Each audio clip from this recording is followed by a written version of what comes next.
Sur le point de réintégrer la Maison-Blanche, Donald Trump promet d'agir avec une force sans précédent et aux États-Unis, ses partisans exultent.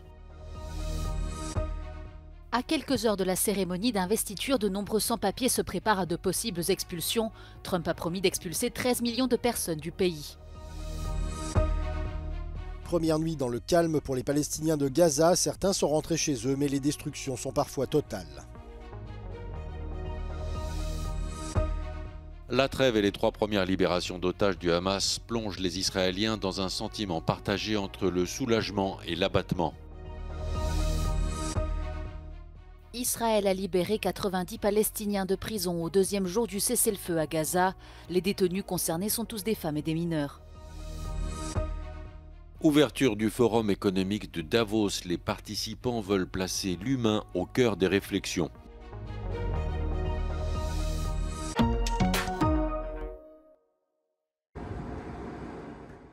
Fébrilité à Washington où les partisans de Donald Trump sont impatients d'assister à l'inauguration de leur héros.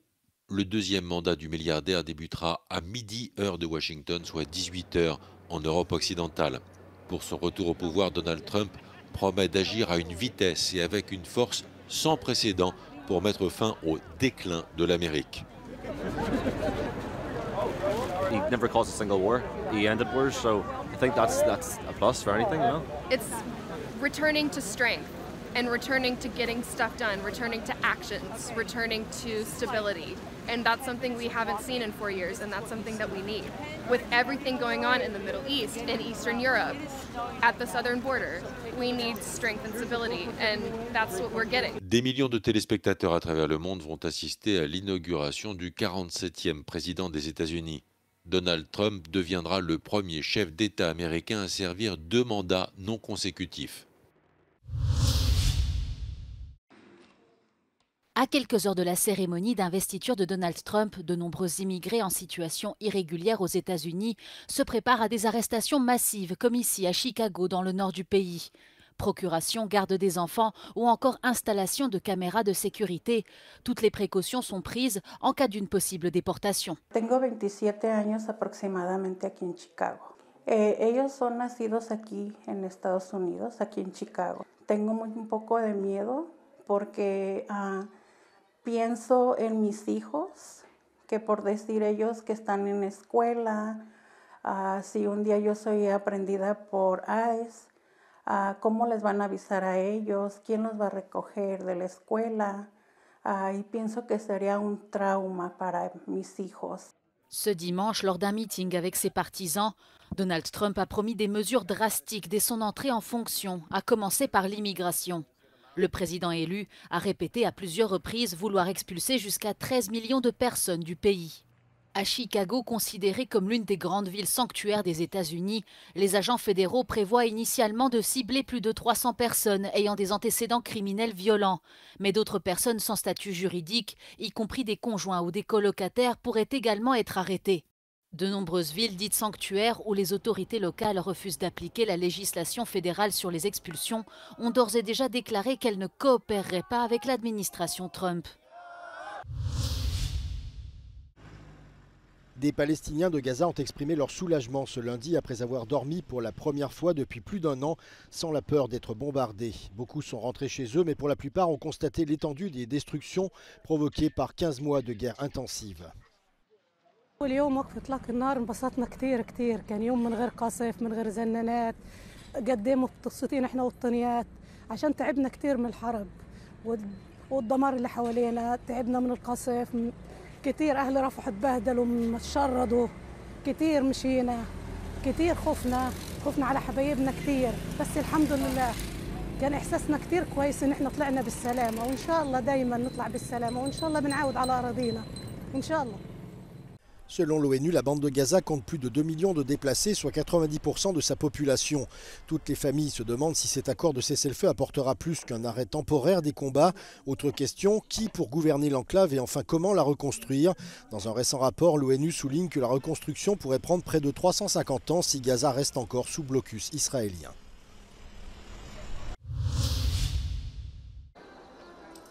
L'entrée en vigueur de la trêve à Gaza et la libération de 3 des otages du Hamas plonge les Israéliens dans une impression de tiraillement entre la joie et l'abattement.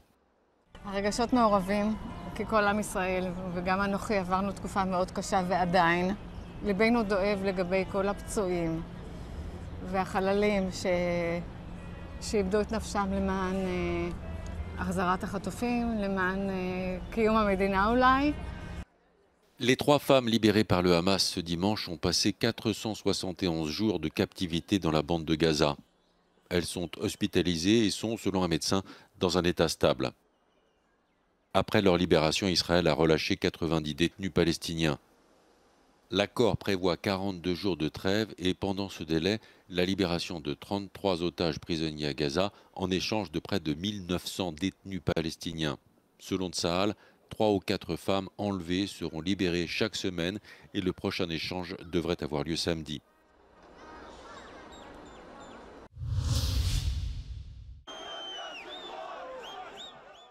Israël a libéré 90 Palestiniens de prison au 2e jour du cessez-le-feu à Gaza. Les détenus concernés sont tous des femmes et des mineurs. Ils sont sortis de la prison militaire d'Ofer en Cisjordanie occupée et d'un centre de détention à Jérusalem peu après minuit ce lundi. La plupart d'entre eux étaient détenus depuis plusieurs années pour infractions liées à la sécurité nationale selon Israël, allant du jet de pierre à des accusations plus graves comme une tentative de meurtre. 7 heures plus tôt, 3 otages israéliennes ont été libérées par le Hamas et renvoyées en Israël. Le cessez-le-feu entre l'État hébreu et le groupe islamiste est entré en vigueur dimanche matin avec près de 3 heures de retard. Avant l'arrêt des hostilités, l'armée israélienne a mené des frappes qui ont fait 8 morts dans la bande de Gaza selon la défense civile locale. Dans la première phase de l'accord, le Hamas s'est engagé à libérer 33 otages sur 6 semaines en échange de centaines de Palestiniens détenus dans les prisons israéliennes. La deuxième phase prévoit un arrêt permanent des combats, la libération des otages restants et le retrait complet de l'armée israélienne de la bande de Gaza. Enfin, une dernière étape prévoit la reconstruction de l'enclave palestinienne complètement détruite par près d'1 an et demi de bombardements. En échange, le Hamas remettra les corps de tous les otages décédés depuis le début du conflit.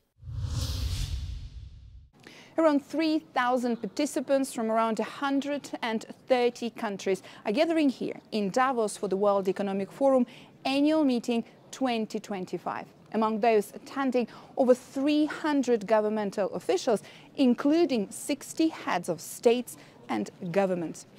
Those attending plan to explore how to relaunch the economic growth, harness new technologies, and also strengthen social and economic resilience.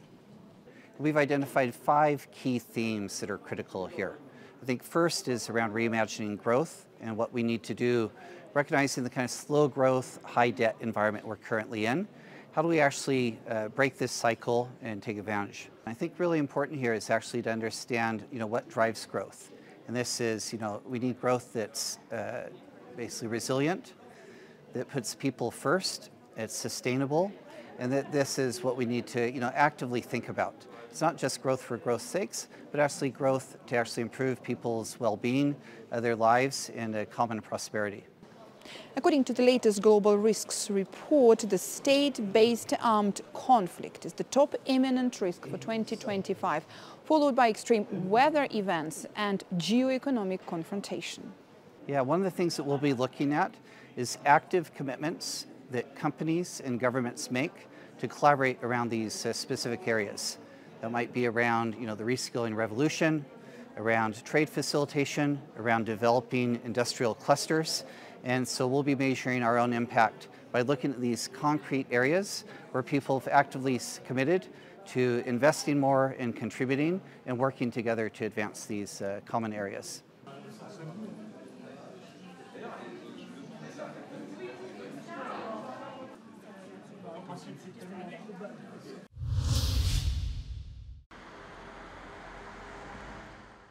De plus en plus de conducteurs du sud de la Roumanie se rendent en Bulgarie pour faire le plein de carburant à moindre coût depuis l'entrée des 2 pays dans l'espace Schengen au début de l'année et la suppression des contrôles à leurs frontières communes. Mult mai avantajos. Deci vin din București ca să fac plinul aici, ca să mă înțelegeți. Ca La noi în România este totul scump. En Bulgarie, l'essence et le diesel sont nettement moins chers qu'en Roumanie. Ainsi, en traversant le Danube, les Roumains parviennent à économiser plus de 50 lei, soit 10 € sur un plein. E diferența de 1 leu. Spre exemplu, eu alimentez cu 95 cu benzină de 95 și la noi e 7 lei și 40, 7 lei și 45. Reflectă și în prețurile la mâncare, o să înceapă și acum să crească iar. En Roumanie, le prix du carburant ne cesse de grimper. Les économistes expliquent cette augmentation par sa taxation toujours plus importante.